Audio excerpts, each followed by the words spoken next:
What's up, y'all? Welcome back to Dolphins Daily, your daily dose of Dolphins content with your boy, Chris Kane. Let's talk Dolphins.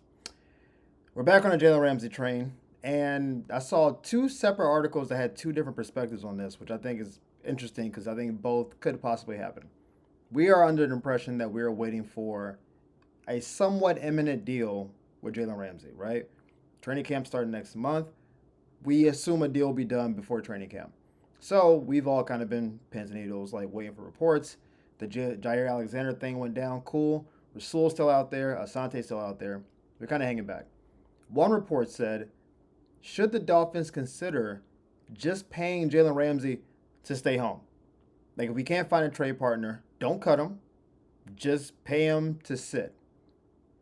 It's an interesting idea. I mean, you're already paying him. So you're not doing that part of it. It could be, will that be a punishment? It's an interesting thing there. And the idea would be, we don't want to just give him away for nothing. He's still under contract. We'll pay you to stay. Maybe there's some kind of reconciliation that can happen. I've seen no indication that's the case, but I think in most leagues, when the star player kind of bullies and either behind the scenes or very publicly is like, hey, I don't want to be here anymore, 99.9% they get moved. Sometimes, like a Ben Simmons situation, they like delay the move for a year or for a little bit of time, but they eventually do get you out of there. Jimmy Butler's a good example. When Jimmy wants to go, he's out. Bye. He's done it many times. Jaylen doesn't have the Jimmy Butler, I don't know, cachet to do that necessarily. And the NFL is way different in basketball. So the idea is that you just pay him to chill out, stay on the roster, and then, we just kind of let the chips fall where they may. The second option is, do we wait for someone to get hurt and then try to make a trade? Like, wait for a desperation. Right now, teams aren't desperate. They're in pre-training camp. They're kind of getting to know some of their guys. They're trying to see if some of their draft picks are going to like emerge and like, hey, this fourth round pick might be a starter. But during the year, we know somebody's going to get hurt. It's the NFL. Happens every time, right? So what if a team that's contending gets an injury? And now Detroit, and they're like, hey, we're a really good team. We're not good on defense. We need a DB. We just got an injury to our top DB. Hey, Miami, what's up? Because right now we're talking fifth round pick, maybe sixth round pick. I don't even see like fourth round picks even being options anymore, unless the team is super desperate. You get an injury to a team that's a contender, and they say, hey, this is kind of our run. Super Bowl window is short. We'll pay a high fourth, like low third. That could happen when desperation emerges, right? So the idea of just pawning him off to anything or just cutting him, I think are bad options. I said from the very first time I heard this story, I was not with it. I said, hey, work it out or hold on to him. I was not a fan of let's just get him out of the building. I get it, distractions are a thing. I think he's too good to just like discard. I don't like that side of it. I do like the idea of, hey, we're gonna keep you on the roster. We're gonna pay you. You can practice with the team if you like, what have you. But we know someone's gonna get hurt. We're gonna move you down the line. Let's make sure we both know what we're doing. As long as they're in communication about that, I think they're okay. If Jaylen's like, hey, I really don't want to play with y'all, but you're paying me to stay in shape, basically, then we're on the same page. The issue will be if publicly we're talking about we have all these deals being imminent, and then the season comes around and then we haven't traded them. Then it's like, well, I've been moving around like y'all about to trade me, and now you're not trading me. That's when dissension and some of that angst kind of kicks in. But as long as they're communicating, I know, I think they could probably get this off. Ideally, somebody would trade him before training camp. We have to get to all this. But in the event that that doesn't happen, we've seen guys get hurt during the year, and then once they do, hello, you need a cornerback? We got one. Now we've done a couple of fantasy football stories because we're getting near fantasy season. One of my coworkers today came up to me and said, "Fantasy football, you in?" I said, "Obviously, I finished second last year. I was devastated. Yeah, team was terrible in the championship game. Balled all year. It's fine. Second place is like not the worst thing in the world. But we're talking fantasy football. So when I ask the question, can Tua crack the top 10 quarterbacks? I'm not asking if he can be a top 10 quarterback in the league, like in the actual NFL. This is specifically for fantasy football. As of right now, in most of the drafts I've seen, they have Dak Prescott as the 10th best quarterback. I've seen Justin Fields kind of in that same category. And then after that, you get into the Trevor Lawrences, you get into some of those guys. Tua, from most of the brackets I've seen, have him around 20. Maybe the highest I've seen is 18. So he's not even near the top 10 from where I can tell. And mostly because in fantasy, you get a lot of credit for running the ball. So obviously, the top five quarterbacks all run the ball and can pass, right? Jalen Hurts, Lamar Jackson, Josh Allen. We know who's going to be up there, right? Even Kyler Murray, I think, is like 6 or 7. Even though Kyler passing wise wasn't where he needed to be last year, he was my quarterback. That's hey, I had Kyler last year and we failed in the championship a lot because of Kyler. Not important. So the question is, can Tua crack the top 10? His ceiling, meaning according to the metrics, has him maybe ceiling 11 or 12. He would have to be really proficient at touchdown passes. I don't think Miami's going to throw for a ton of yards this year because I don't think that's how the offense is going to be designed. But I do think we're going to be in the red zone a lot. So you don't have to throw for 5,500 yards to be a top 10 fantasy quarterback. If you throw a lot of touchdowns and throw for 250 to 300 yards a game, you'll be there. So if you average 250, 2 touchdowns a game, I think that'll get you in that top 13, 14. And then those couple games where you throw for 300, 350, what have you, 3 touchdowns, 4 touchdowns, that puts you above, right? Because Joe Burrow is not a big runner, but Joe Burrow's a top 10 quarterback because Joe Burrow is really proficient at throwing touchdowns. There are a lot of quarterbacks that throw for a lot of yards, like a Justin Herbert type player who can throw for a lot of yards, but touchdowns never get super, super high. So he'll not be in the top 10, even though he's like a really good quarterback objectively. Baker Mayfield is a better fantasy quarterback than most because he throws a lot of touchdowns. He throws a lot of picks too, but the picks are balanced out by his touchdowns.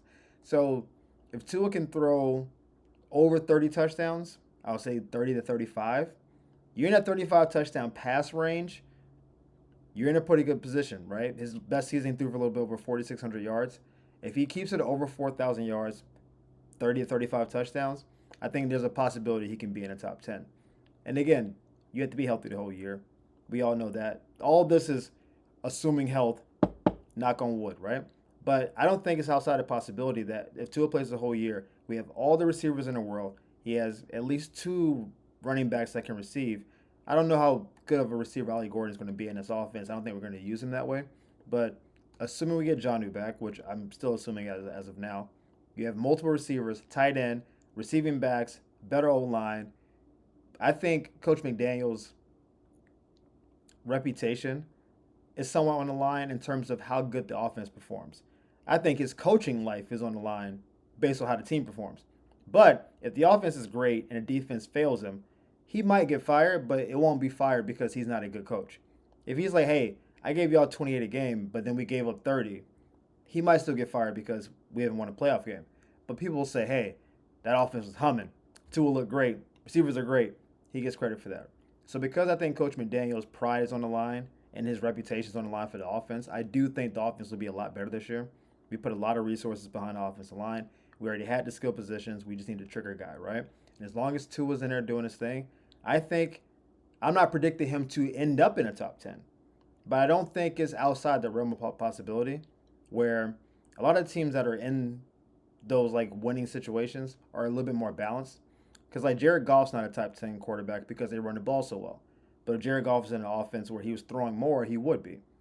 But when you have Montgomery and Gibbs taking 20 to 24 touchdowns between them, that's touchdowns you're not throwing. Like, so if Tua is more proficient in the red zone specifically, because I don't think he's going to be a 300-plus yard per game person. You're talking, it's almost 5,000 yards, 5,100 yards, right? So I don't think he's going to be that high up. I think Tua 250, 2 or 3 touchdowns a game. If he can do that, I do think there's an outside chance could end up in the top 10. That's Tua's ceiling. Let's talk about the defensive ceiling. There's just around the league pessimism about the Dolphins defense, specifically because of the secondary. We don't have any names of mention. We have a lot of young guys, possibly a couple rookies playing. Totally get it. Linebacking core, probably middle of the pack, maybe slightly above that, but not like elite Roquan, Fred Warner type linebackers.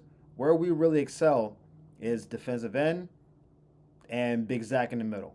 right? And if Kenneth Grant becomes what we think he could become, then the defensive line outside of the ends could be pretty strong up front. So, what is the Dolphins' ceiling on defense? I don't believe we have the personnel to be a top 10 defense. I'll just say that flatly. I know all the fandom wants to kick in. It's like if Cater becomes like a Pro Bowl level corner and then BJ Adams uses his size and I got it. I'm not buying it. There are too many teams that I think already had an advantage of over Miami going into this year, who then drafted guys to even fortify more positions. I think the top 5, 7 defenses will be basically what they were last year. Stats might move around. You might move up and down. Like Houston was amazing last year, especially at pass rushing. So maybe they take a half a step down, but their secondary is really good too. And Baltimore just got Jair Alexander, so they may have been 3 and they go to 2. I think those top 6 or 7 are going to be what they're going to be. It's that 8, 9, 10 where you might have a team like 11 or 12 kind of jump up. I think Miami's best hope at defense this year is to break the top 15. Us being like the 14th, 13th best defense, I think that's the ceiling. I don't think we have the personnel to be in that top 10 because typically, if you're a top 10 defense, you're probably elite at 2 of the 3 parts of defense. Really good pass rush, good linebacker, pass rush secondary, secondary linebacker. If you're only good at one, then teams will just exploit the other 2. So, like for example, if your linebackers are really good at running, right? They run fits, they come down the line, then teams will just make your linebackers cover. If they can't cover, then they're going to be exploited. If your DBs aren't good in coverage, they're going to spread you out and throw the ball. Makes sense. If you can't get a pass rush, then the quarterback has more time to throw. So even if you are good, like maybe in a secondary, but now the quarterback has 4 to 5 seconds to pass the ball, you can't cover guys for 4 to 5 seconds on an ongoing basis. Once or twice, sure. And at some point, that route breaks off, becomes a third route, a fourth route, and the quarterback's just patting the rock, extending the play, extending the play. That's why quarterbacks who extend plays destroy defenses because they're schemed to stop something that happens now. We're not schemed for you to scramble for 8 yards behind the line of scrimmage and then make a throw.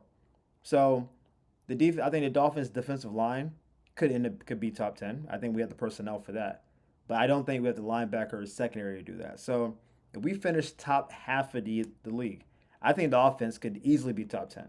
Should be top 10 easily.